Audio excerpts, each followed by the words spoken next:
Yes, इस unit का नाम इंडेक्स नंबर एंड जो हमारा सिलेबस है उस सिलेबस में इस यूनिट का नाम टाइम बेस्ड डाटा है। अच्छा, हटा दिया।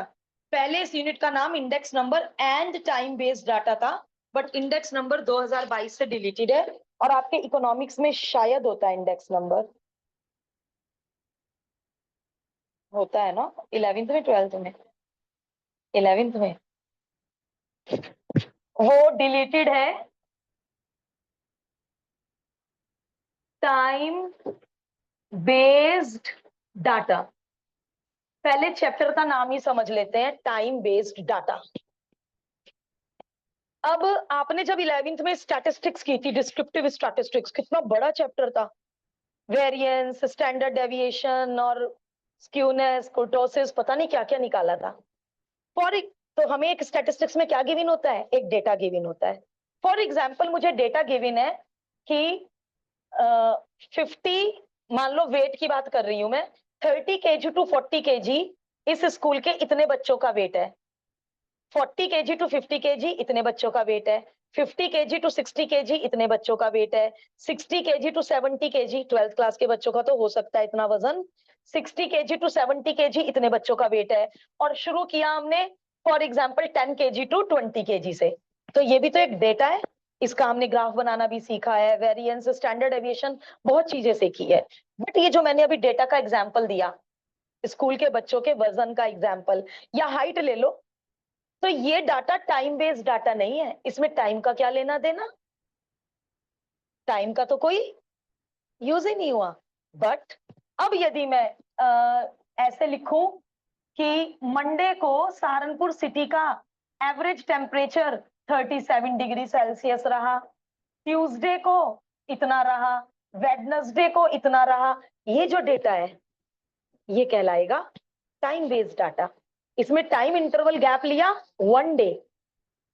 जो टाइम इंटरवल हो सकता है वो एक दिन का हो सकता है, एक हफ्ते का हो सकता है, एक महीने का हो सकता है, 1 साल का हो सकता है, 2 साल का हो सकता है। जो टाइम का इंटरवल है, गैप है, यहाँ पे हमने गैप लिया 1 डे का। तो जो डेटा टाइम पे बेस्ड होता है, ऐसे डेटा को टाइम बेस्ड डेटा बोलते हैं। ठीक, अब आगे बढ़ते हैं। अब इसमें बार बार वर्ड यूज होगा टाइम सीरीज। टाइम सीरीज, इन्होंने एमएल अग्रवाल में एग्जांपल देखी है, द पॉपुलेशन ऑफ इंडिया, पहले पेज पे, population of India after every 10 year, इन्होंने कितना गैप लिया? 10-10 साल का गैप लिया। 1961 43.9 करोड़ पॉपुलेशन थी, 1971 में इतनी पॉपुलेशन थी। तो ये जो गिवन है इसको बोलते हैं टाइम सीरीज। किसी डेटा को ऑर्गेनाइज्ड मैनर में टैबुलेट कर देना क्या कहलाता है? Time series. ये ऑर्गेनाइज्ड मैनर क्यों है? क्योंकि गैप बिल्कुल प्रॉपर है, हर 10 साल बाद उन्होंने कैलकुलेशन करके यहाँ पे डेटा दिया है, तो ये ऑर्गेनाइज्ड है। तो टाइम सीरीज में हम इतना बड़ा पैराग्राफ नोटबुक में लिखने की बजाय जो मैं 2-3 शब्द लिख रही हूँ वो आप अपनी नोटबुक में लिख लीजिए। टाइम सीरीज, सिंपल शब्दों में टाइम सीरीज कहेंगे the organised series of data on the basis of any measure of time। Any major of time, ये बिल्कुल भी जबरदस्ती नहीं है कि आप सालाना कोई डेटा को लें। सालाना हिंदी में, इंग्लिश में every year, every day, every month, every week नहीं। Any any major of time, कोई भी मेजर हो सकता है टाइम का, गैप कितना भी ले सकते हैं। बस वो जो ऑर्गेनाइज्ड सीरीज है, इस सीरीज को टाइम सीरीज बोलते हैं। ये जो इन्होंने पॉपुलेशन का एग्जाम्पल दिया, हम टेम्परेचर का एग्जाम्पल ले रहे हैं, ऐसे लाखों करोड़ों एग्जाम्पल बन जाएंगे, बट जिसमें टाइम इंक्लूड होना चाहिए। जो मैंने पहले एग्जाम्पल दिया हाइट और वेट का, उसको हम टाइम सीरीज नहीं कह सकते क्योंकि वो डेटा टाइम बेस्ड था ही नहीं। ठीक है, आगे बढ़े।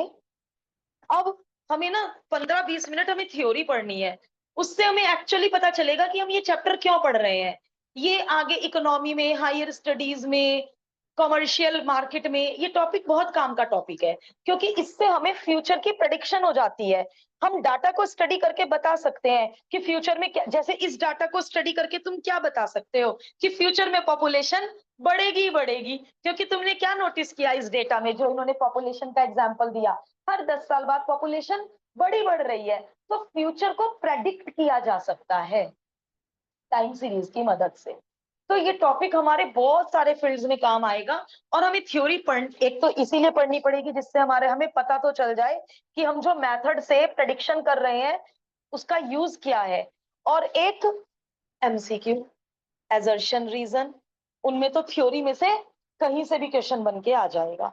तो अब हम सारी थ्योरी बोर्ड पे नहीं लिख पाएंगे, मैं एक्सप्लेन करती चली जाऊंगी, और आपका आज का होमवर्क यही है कि आप पूरी थ्योरी को स्टडी करेंगे और इंपॉर्टेंट पॉइंट्स को अंडरलाइन करेंगे जिनसे एमसीक्यू फ्रेम किया जा सकता है, जैसे आप अपनी इकोनॉमिक्स और बिजनेस स्टडीज में करते होंगे।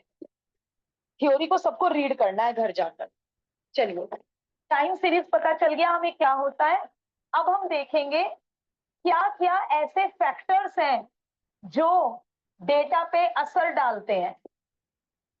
Components of time series, components of time series, एक होता है ट्रेंड कंपोनेंट, एक होता है साइक्लिक, एक होता है सीजनल, और एक होता है इर्रेगुलर जिसको रैंडम भी बोलते हैं। अब मुझे समझाना है इन चारों ट्रेंड्स का मीनिंग, इन चारों कंपोनेंट्स, गलत बोला मैंने, इन चारों ट्रेंड नहीं बोलूंगी, वेरिएशन कह सकती हूँ, cyclic variation, seasonal variation, irregular variation, ये हमारे डाटा पे क्या फर्क डालते हैं। इन फैक्टर्स का, कंपोनेंट्स का एक एक करके मीनिंग समझेंगे। ट्रेंड कंपोनेंट, ट्रेंड कंपोनेंट को डिनोट करते हैं टी से। अब ये ट्रेंड कंपोनेंट होता क्या है, देखिए। फॉर एग्जाम्पल, मैंने किसी डाटा को कम इंटरवल में लिया, मैंने हर दिन नोट कर लिया या हर महीने नोट कर लिया, और मैं उसका पता ही नहीं लगा पा रही हूं कि फ्यूचर में, मान लो ये किसी कंपनी की सेल है, मैंने हर महीने की सेल पता कर ली इस कंपनी की, और मुझे डायग्राम से पता ही नहीं चल रहा है कि आगे फ्यूचर सालों में इसकी सेल बढ़ेगी या इसकी सेल घटेगी, मैं इसके शेयर्स में इन्वेस्ट करूं या ना करूं, क्योंकि कम इंटरवल पे ये इतना फ्लक्चुएट हो रहा है, ये मुझे करेक्ट पिक्चर दे नहीं रहा। मान लो मैंने ये एक साल में जनवरी, फरवरी, मार्च, अप्रैल, एक साल का डाटा लिया, बट अब यदि मैं इसमें लूं कई सालों का डाटा, ये 1991, 1992, 1993 एंड बहुत सारे सालों का मैंने डाटा ऑब्जर्व करा, और मुझे पता चला कि कुछ इस तरह से है, कभी कभी बहुत फ्लक्चुएशन भी है। अब जब जाके 2020 आया होगा, हो सकता है सेल बहुत नीचे गई हो, क्या पता ये रेस्टोरेंट मार्केट का डायग्राम हो, और 2020 जब कोविड आया था तब तो रेस्टोरेंट मार्केट का बिल्कुल ही खात्मा हो गया था, कौन जा रहा था रेस्टोरेंट खाना खाने, सब घर पे बना हुआ खाना खा रहे थे, सब लोग इतना डर गए थे, कोई घर से बाहर नहीं निकल रहा था, रेस्टोरेंट में तो क्या खाएगा। एंड मतलब लेकिन यदि मैं इसमें बहुत सारे सालों का डाटा ऑब्जर्व करूं, ठीक है बहुत पीक जा रहा है, बहुत नीचे आ रहा है, बहुत ज्यादा फ्लक्चुएशन है, बट अल्टीमेटली आप क्या आइडिया लगा पा रहे हो, एक लॉन्ग टर्म में क्या आइडिया लगा पा रहे हो कि इन्वेस्ट कर दो, फायदा ही होगा, ट्रेंड ऊपर की तरफ है, ट्रेंड ऊपर की तरफ है। अब और कोई एग्जांपल लेते हैं, चलो चावल का एग्जांपल लेते हैं। जब हम छोटे बच्चे थे, मैं अपनी बात कर रही हूँ, अब मेरी एज बहुत ज्यादा है, तब चावल, इतना तो मुझे याद नहीं है, 10 रुपए किलो, बहुत सस्ता था, है ना। तो अब यदि मैं केवल 1-2 साल का ही ट्रेंड देखूंगी, तो 10 का 12 हो गया होगा, 13 हो गया होगा, फिर 12 आ गया होगा, 14, 15। लेकिन यदि मैं अपने बचपन से अब तक का ट्रेंड देखूंगी तो कैसा जाएगा चावल का प्राइस, अप अप अप, अब तो 70-80, पता नहीं अच्छा चावल कितने रुपए किलो होगा बेटे।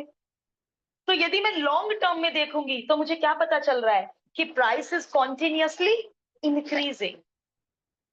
डेथ रेट को देखेंगे, डेथ रेट डिक्लाइन हो रहा है, पहले ज्यादा मौतें हुआ करती थी, मेडिकल फैसिलिटीज इतनी नहीं थी, डेथ रेट का डिक्लाइन हो रहा है। पॉपुलेशन हो गई, पॉपुलेशन इंक्रीज हो रही है। प्राइस, तो जिसको में हम इसको लॉन्ग टर्म ट्रेंड भी कहते हैं, कि इसमें आप छोटे डाटा में आइडिया नहीं लगा पाएंगे।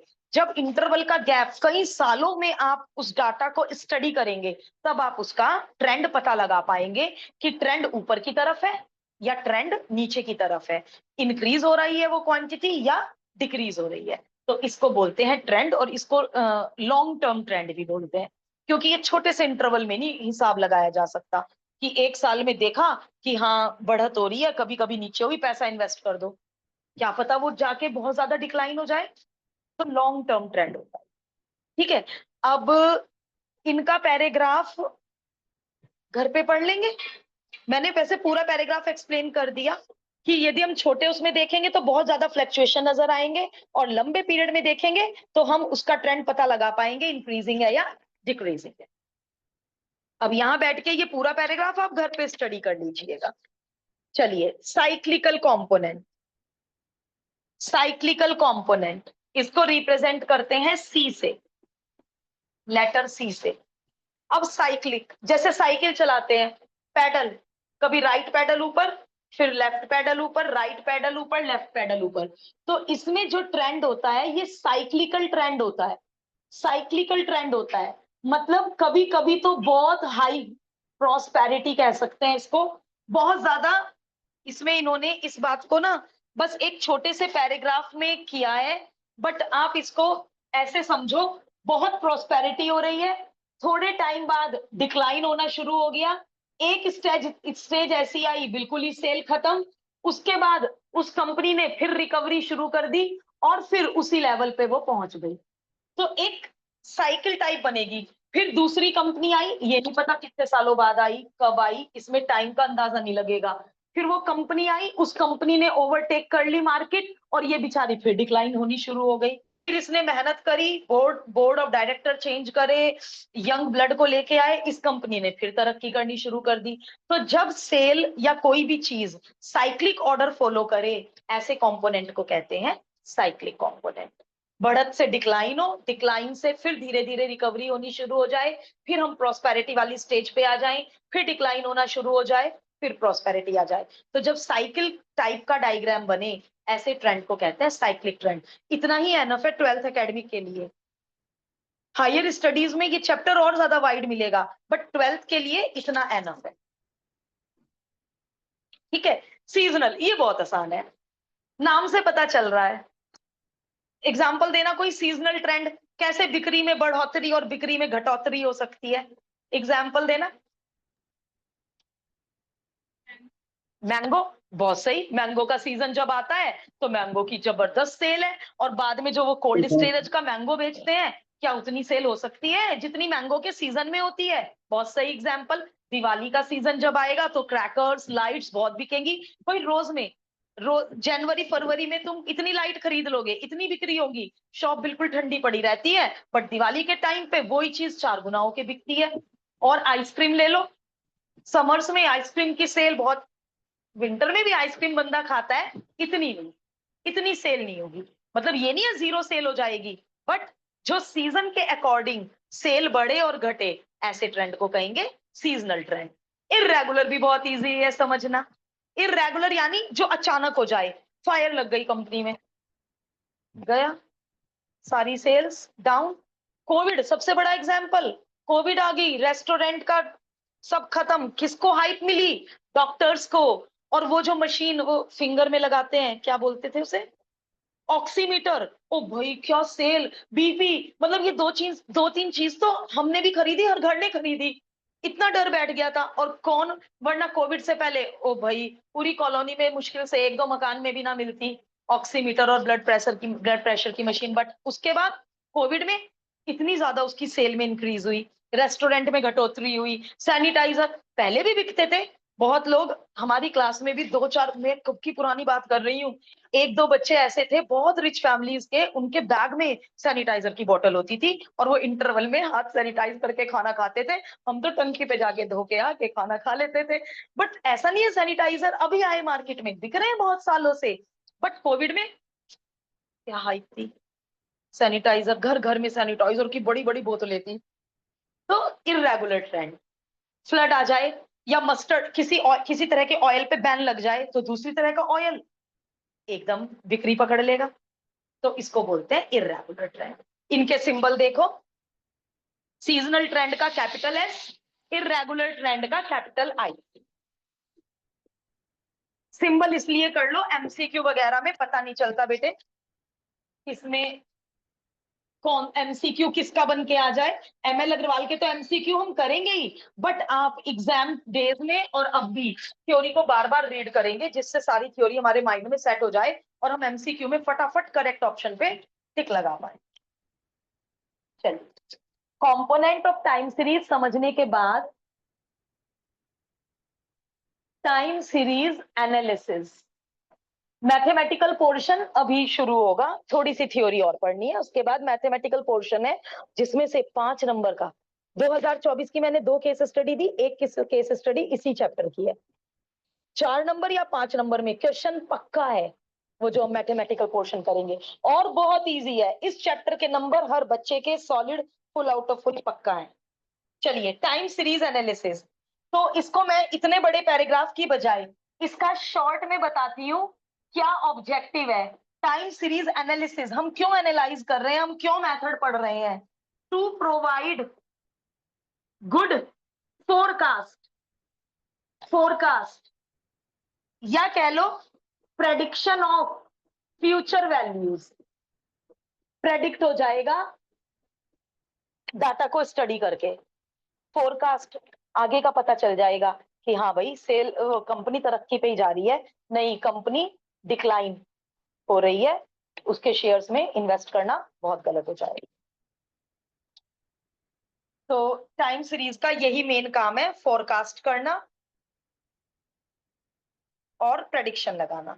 उसके बाद models of time series, models ये हम अभी फिलहाल एडिटिव मॉडल और मल्टीप्लिकेटिव मॉडल बस एमसीक्यू के लिए बहुत शॉर्ट में करेंगे। ये आप हायर स्टडीज में जाकर इसको डीप स्टडी करना। Original data is equivalent to additive model, नाम से पता चल रहा है चारों कंपोनेंट्स का addition, and original data is equal to नाम से पता चल रहा है चारों कंपोनेंट्स का मल्टीप्लिकेशन। और ज्यादा डीप में जाने की बिल्कुल भी नीड नहीं है। सीबीएसई सपोर्ट मटेरियल में भी इतना ही बताया गया है।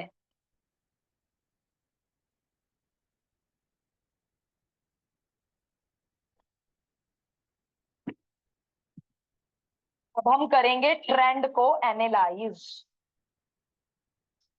Trend analysis. Trend can be linear और नॉन लीनियर। मेथड बहुत सारे हैं बट हमारे सिलेबस में 2 ही मेथड है, हमारे सिलेबस में 2 ही मेथड है। Method of moving averages for non linear trend. ये बेटा मैं डायग्राम बना के समझाऊंगी नॉन लीनियर ट्रेंड का क्या मतलब है। Method of least, LEAST, least square for linear trend. ये 2 मेथड हमें पढ़ने हैं, method of moving average and method of least squares linear trend के लिए, वो नॉन लीनियर ट्रेंड के लिए।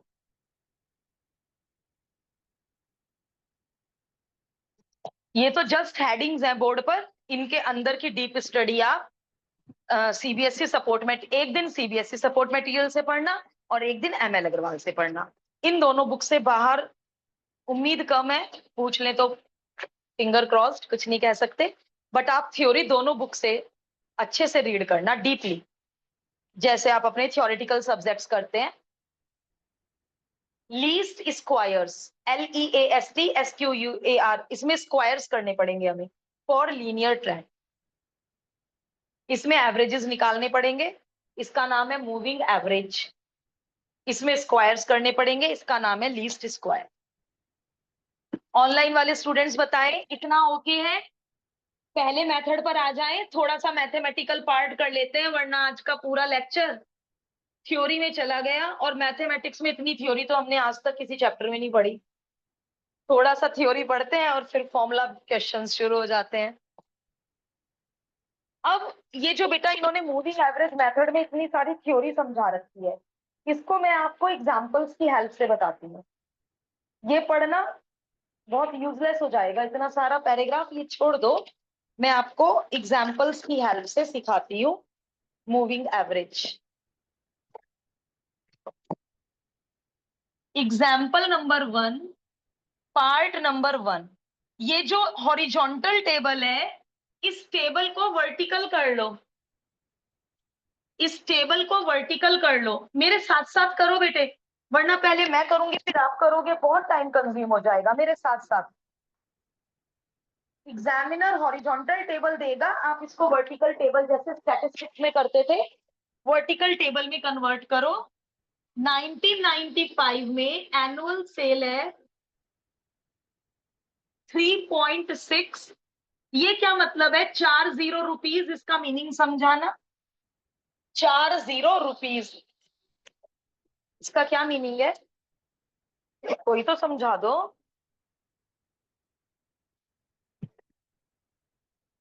यूनिट है ये, 40 रुपीज।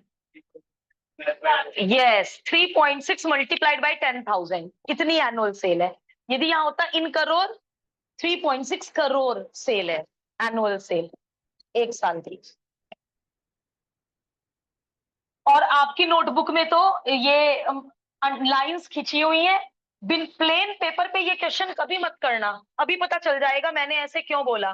प्लेन पेपर पे ये क्वेश्चन किया, डाटा ऊपर नीचे हो गया, हमारी सारी कैलकुलेशन गलत हो जाएगी। ये क्वेश्चन हमेशा लाइनों वाले पेपर पे करेंगे।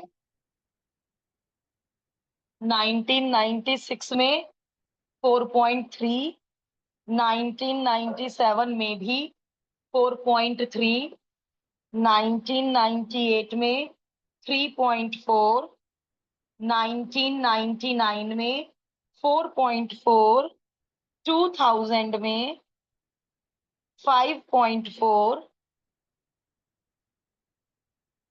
2001 में 3.4, 2002 में 2.4।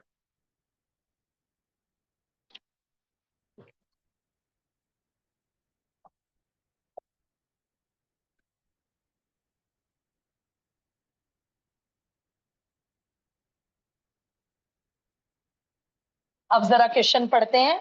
Obtain 3 year moving average for the following series.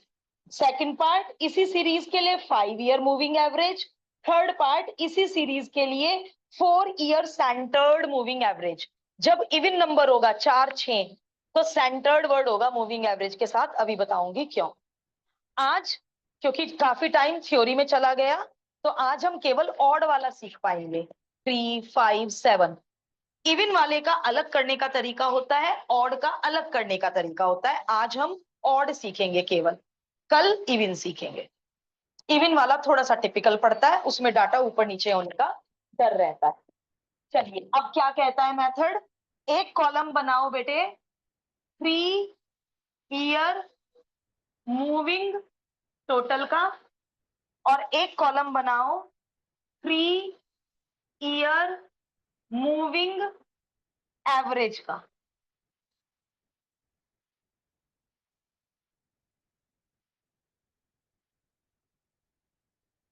दो कॉलम और बनाओ। और हमें केवल इस टेबल से नहीं पता चलेगा, जब हम इसका ग्राफ बनाएंगे। इस क्वेश्चन में इन्होंने कहा नहीं ग्राफ बनाने को। जिस क्वेश्चन में ये लोग बोलेंगे ग्राफ बनाओ, ग्राफ से तुम्हें दिखेगा कि एक्चुअल डाटा के अकॉर्डिंग ट्रेंड बहुत फ्लक्चुएट हो रहा होगा। अनन्या एक मिनट सुनो, जब मैं ये एक्चुअल डाटा प्लॉट करूंगी तो कई बार बहुत फ्लक्चुएशन मिलेगा। बट जब मैं ये वाला डाटा प्लॉट करूंगी तो वो फ्लक्चुएशन थोड़ा सा कम हो जाएगा और प्रेडिक्शन आगे का प्रेडिक्शन इजी हो जाएगा। ठीक है, तो वो ग्राफिकली पता चलेगा। अब इस पार्ट में इन्होंने एग्जाम्पल वो ग्राफ नहीं मांगा है, कोई नहीं, आगे के क्वेश्चंस में मांगेंगे। अब मेथड सीखते हैं। इन तीनों का टोटल यहां लिखना है सेंटर वाले के सामने, करना इन तीनों का टोटल। अनसॉल्व में ज्यादा मजा आएगा करने का, सॉल्व में तो बुक से बोल दो फिर। अनसॉल्व भी मैं क्लास में ही करवाऊंगी। कितना? 12.2। पहले तीन का टोटल हो गया 12.2। अब ऊपर वाला छोड़ दो, ऊपर वाला छोड़ दो, ये आपको निशान लगाओगे ना, अब कंफ्यूज हो जाओगे। ऊपर वाला छोड़ दो। अब इन, देखो मैं ही नीचे चली गई, इन तीन का टोटल बोलो। पक्का? अब ऊपर वाला छोड़ दो, इन तीन का टोटल बोलो। कितना? अब ऊपर वाला छोड़ दो, इन तीन का टोटल, और सेंटर वाले के आगे, जिन तीन को टोटल कर रहे हो आंसर सेंटर वाले के आगे। 1/4। ईयरफोन है ना बेटे इसलिए कम सुन रहा है। अब 3.4 छोड़ दो, इन तीनों का टोटल। गड़बड़ ना हो जाए। 5 और 3 8 और 4 12। एक बार बुक से टैली कर लेंगे। अब इसको छोड़ दो, इस 4.4 को छोड़ दो, इन तीन का टोटल कितना?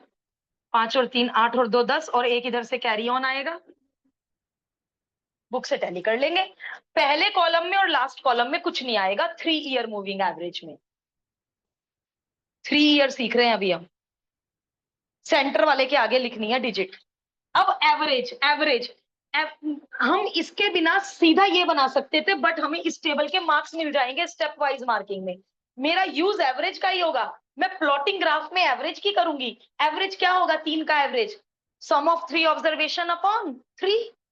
तो अब टोटल तो मैं कर ही चुकी हूं, अब इसको रफ में 3 से डिवाइड कर लो। 3 4 जा 12, डेसिमल ऊपर, 2 से चला नहीं, 0 लगा के, 3 6 जा 18, और अब 6 6 6 6 6 6 ही चलता रहेगा। इन्होंने क्या लिखा है? राउंड ऑफ कर दिया।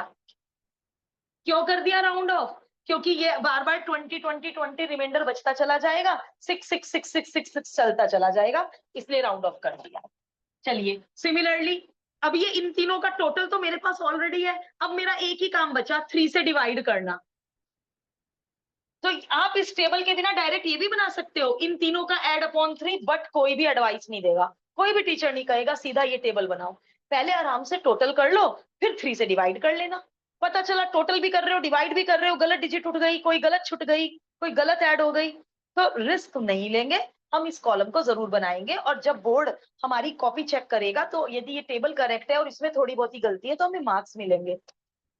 तो इन सबको 3 से डिवाइड कर दो, ये कहलाता है 3 ईयर मूविंग एवरेज मेथड। जो काम 3 में किया वही काम 5 में होगा, वही काम 7 में होगा। 5 में बताओ क्या होगा? 5 में पहले 5 का ऐड किसके आगे लिखोगे? पहले 5 का ऐड थर्ड वाले के आगे। 5 का मिड क्या हुआ? थर्ड वाला। तो 5 का ऐड इसके आगे, फिर पहला छोड़ देना, अगले 5 का ऐड यहाँ पे, यानी पहले 2 कॉलम ब्लैंक रहेंगे, सिमिलरली लास्ट के 2 कॉलम ब्लैंक रहेंगे। फिर एवरेज निकालने के लिए किससे डिवाइड करोगे? 5 से, क्योंकि 5 का total sum of 5 observations will be divided by 5। तो अब आप जो मैंने इनकम्प्लीट छोड़ा है कंप्लीट करिए, 3 से डिवाइड कीजिए। पहले ये वाली टेबल बुक से मैच कर लो। हो गई मैच? ये बोल दो वृंदा। 4.0, ये 0 3 3 3 3 3 3 आ रहा होगा ना, तो इसलिए 3 पे रुक गए, राउंड ऑफ करेंगे, 3 पे ही रुकना पड़ेगा। 4.3.7। अब सारी 2 प्लेस पर है, तो मेरे हिसाब से इसको भी 4.07 ना कर सकते थे हम? 6 आ रहा है, तो इसे भी 4.07 लिख सकते हैं। इन बातों के नंबर नहीं कटेंगे। अब मेरी बात बताओ, जब मैं इसको प्लॉट करूंगी, जब मैं इसको प्लॉट करूंगी, तो 4.07 हो या 4.067 हो, प्लॉटिंग तो बड़ी मुश्किल है भाई। इसके बीच में 10 ही तो होते हैं, 1 2 3 4 5 6 7 8 9, और 10वां ये, तो ये तो 4.1 है। पहला ही मार्क 4.1 हुआ।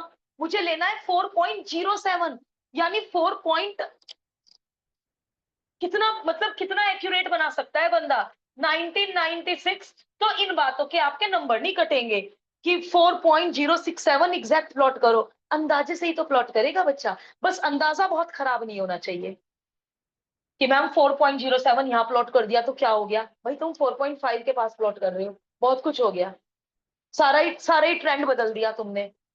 अंदाजा बहुत गलत नहीं होना चाहिए, थोड़ा एक्यूरेसी के पास ही अंदाजा होना चाहिए, ठीक है। और यदि ये बिना डेसिमल के आ गया डाटा, फिर तो बल्ले ही बल्ले, फिर तो एक्यूरेट प्लॉटिंग हो जाएगी, है ना। चलिए, अभी हमें इन्होंने ग्राफ बनाने को नहीं कहा, अब आप पार्ट 2 करिए, पार्ट 2 हो जाएगा, फिर हम इवन वाला कल सीखेंगे। पार्ट 2 में 5 ईयर, अब इसी डाटा को दोबारा बनाइए, सेकंड पार्ट में इसी डाटा को दोबारा बनाइए, ईयर दोबारे लिखिए, एनुअल सेल दोबारे लिखिए।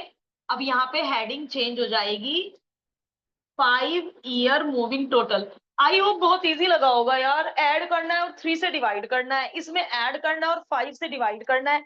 फ्री फंड के नंबर है इस मेथड के, फ्री फंड के नंबर। अब एडिशन और डिवीजन गलत करोगे वो तो बहुत बुरी बात हो जाएगी। 5 ईयर मूविंग टोटल, और इस कॉलम की हेडिंग हो जाएगी 5 ईयर मूविंग एवरेज। जैसे जैसे पार्ट 1 किया, बिल्कुल वैसे वैसे मुझे पार्ट 2 करके दे दो, अभी के अभी। एनुअल सेल इन 40 रुपीज, हेडिंग प्रॉपर डालना, हेडिंग के भी मार्क्स होंगे। जब वो लोग इतना इजी क्वेश्चन 4 नंबर में देंगे तो बहुत कॉन्शियस रहना करते हुए, कुछ भी छूटे नहीं। इन्होंने एरो इसलिए बनाए हैं क्योंकि इनका प्लेन पेपर है, लाइनिंग वाला पेपर नहीं है, इसलिए इन्होंने ये एरो बनाए हैं। एरो ना बनाने से कोई कुछ फर्क नहीं पड़ेगा।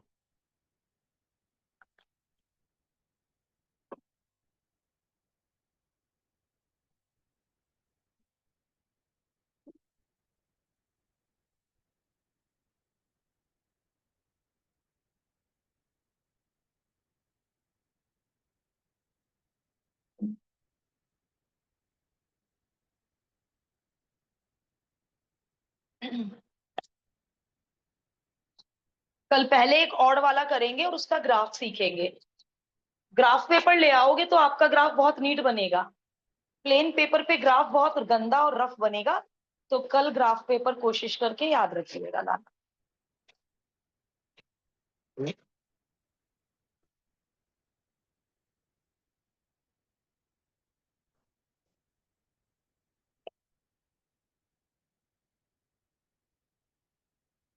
नतांशी वानी, इजी लगा बेटा मेथड ये, moving average method. Yes ma'am. Yes ma'am.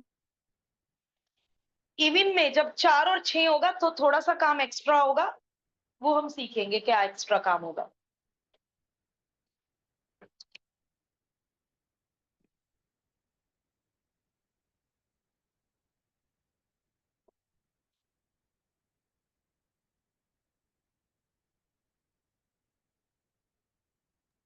Ma'am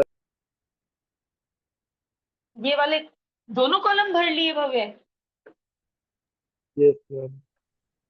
तो फिर तो अभी हमारे पास टाइम है, फिर तो हम एग्जाम्पल 2 कर सकते हैं। उसमें ग्राफ मांगा है, draw the moving average graph मांगा है, but we don't have the graph paper now.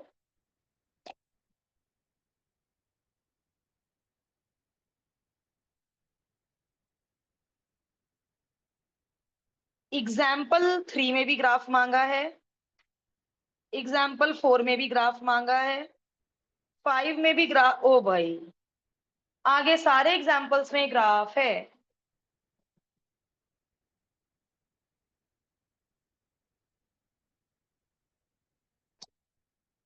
Okay, एक काम करते हैं भव्य,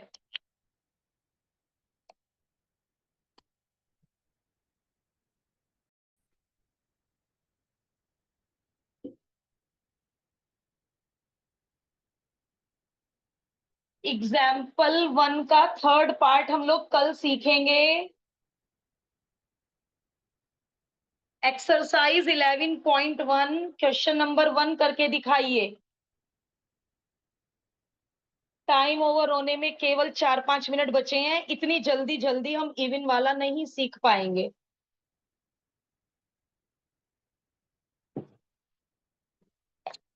जिनका भी पार्ट 2 बीच में है प्लीज वो 5 ईयर वाला पूरा करो, बीच में मत छोड़ना। Exercise 11.1 question number 1। ईयर का बस ऐसे दिया है 1 2 3 4, कोई बात नहीं, जरूरी नहीं है वो ऐसे दे 1996 1997। पहला ईयर, दूसरा ईयर, तीसरा, 7वां ईयर। अरे वाह, इतना इजी डाटा, काश। लेकिन इतनी इजी टर्म्स तो बोर्ड में आने से रही बेटा। 2 4 5 7 8 10 13 मुश्किल है, इतना इजी डाटा आना मुश्किल है। चलिए 3-3 ऐड करेंगे। ये हेडिंग मैंने बेकारी रब की। 3 year moving total, 3 year moving average. 2 और 4 6 और 5 11। आपसे पूछूंगी मैं क्यों ऐड कर रही हूँ, आप लोग फिल करवाना मेरी टेबल।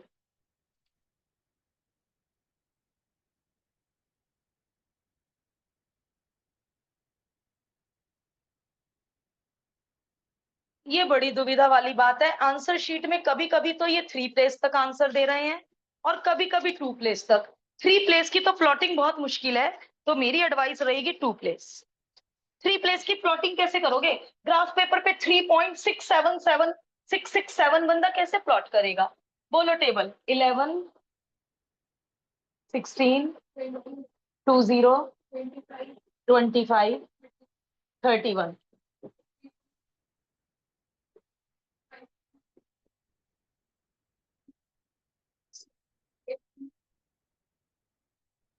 10.33। अब पीछे से मैच कर लो अपनी सारी points.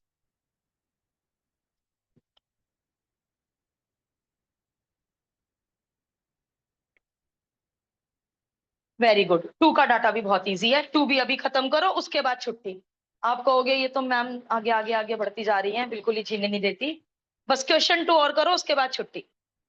Question 2, each day number of letter in 100। अच्छा, इन 100, तो अब आपको यहाँ पे लिखना होगा ईयर की जगह, ईयर की जगह यहाँ पे आपको लिखना होगा बेटा डे। डे। एनुअल सेल की जगह आपको यहाँ लिखना होगा नंबर ऑफ लेटर्स, और ब्रैकेट में लिखना होगा इन 100।